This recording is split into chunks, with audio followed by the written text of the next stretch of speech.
livres de la Bible. On a commencé par le livre de la Genèse et on est maintenant rendu dans le livre des Romains. Alors, l'Épître aux Romains, c'est une épître qui a été écrite par Paul, l'apôtre Paul.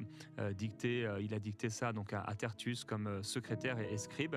On est à peu près en 57 après Jésus-Christ, probablement à Corinthe lors de son 3e voyage missionnaire, où il va ensuite aller à Rome pour la collecte. À ce moment-là, alors qu'il écrit aux chrétiens de Rome, il ne les a jamais encore vus. Ces chrétiens de Rome sont des hommes et des femmes, que ce soit du peuple juif, que ce soit également des païens qui se sont convertis au christianisme. Et Paul n'a jamais à ce moment-là donc visité cette église, et c'est pas lui non plus qui l'a fondée.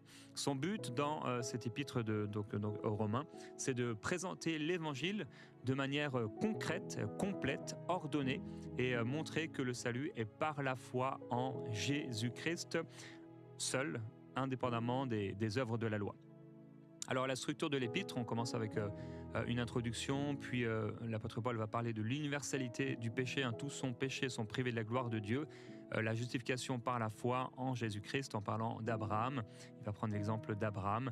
Puis il va partager sur la vie nouvelle en Christ, maintenant qu'on appartient à Jésus.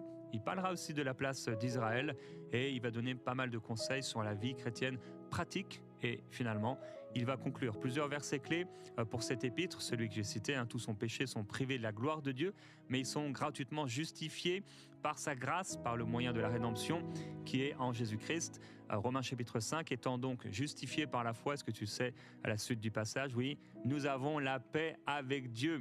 Nous avons la paix avec Dieu par notre Seigneur Jésus-Christ. Et ce verset bien connu, car le salaire du péché, c'est la mort en effet, mais le don gratuit de Dieu, c'est la vie éternelle en Jésus-Christ notre Seigneur, celui qu'on connaît bien, Romains chapitre 8.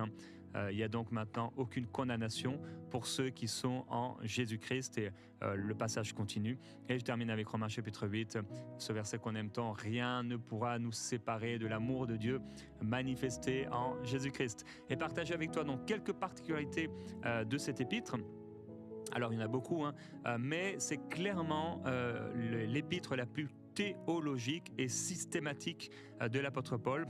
Ça va être le plus long traité théologique de Paul, 16 chapitres, avec une argumentation qu'on appelle serrée, qui est logique, qui est progressive, très structurée.